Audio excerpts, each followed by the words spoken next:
Set number देखिए आज 248 का डिस्कशन करेंगे। इसमें जितना भी क्वेश्चन है एग्जाम की दृष्टि से महत्वपूर्ण है। तो चलिए चलते हैं पहला क्वेश्चन की और इससे पहले चैनल को सब्सक्राइब कर लीजिए, वीडियो को लाइक कर दीजिए। इसमें देखिए भारत में काली मिर्च की सर्वाधिक खेती होती है। याद रखना है भारत में जो है काली मिर्च की सर्वाधिक खेती कहाँ होता है तो केरल में होती है। और भारत में लाल मिर्च की सर्वाधिक खेती जो है ये हो जाएगा आंध्र प्रदेश में होती है। तो याद रखना है सर्वाधिक जो है काली मिर्च की खेती केरल में है और लाल मिर्च की खेती जो कहाँ होता है तो आंध्र प्रदेश में। दुलहस्ती परियोजना जो है किस राज्य में है तो सबसे पहले याद रखना है जम्मू कश्मीर में है। और किस नदी पर जो हो जाएगा तो ये हो जाएगा चिनाब नदी पर स्थित है। तो दुलहस्ती परियोजना जो है किस नदी पर, चिनाब नदी पर। कहाँ पे तो जम्मू कश्मीर में। यानी दुलहस्ती से याद रखना दुल्हन और दुल्हन से याद रखना चिनाब से याद रखना चुनने वाला। यानी दुल्हन चुनने वाला जो है किस नदी पर है तो चिनाब नदी पर याद रखना। इसके बाद है राष्ट्रीय एटलस तथा विषयक मानचित्र संगठन जो है कहाँ स्थित है तो कोलकाता में है।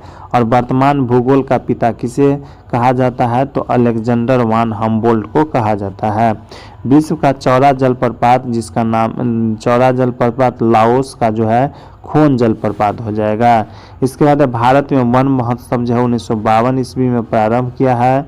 और 10 लाख हाथियों की भूमि के उपनाम से जो है लाओस को जाना जाता है। याद रखना है 10 लाख हाथियों की भूमि के रूप में लाओस को जाना जाता है।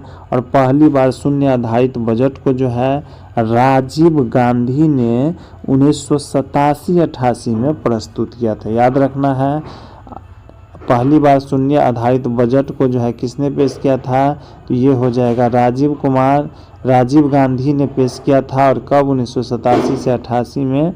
इसके बाद अगला क्वेश्चन देखिए संसदीय इतिहास में 25 अगस्त 2005 में आउटकम बजट पी चिदम्बरम द्वारा स्वीकृत किया गया था। तो याद रखना है आउटकम बजट जो है किसके द्वारा स्वीकृत किया गया तो पी चिदम्बरम के द्वारा। और ये कब तो 25 अगस्त 2005 से। इसके बाद है एन आउटलाइन ऑफ मनी के लेखक कौन है तो क्रॉथर है। और वेल्थ ऑफ नेशन पुस्तक के लेखक कौन है तो ये हो जाएगा एडम स्मिथ हो जाएगा।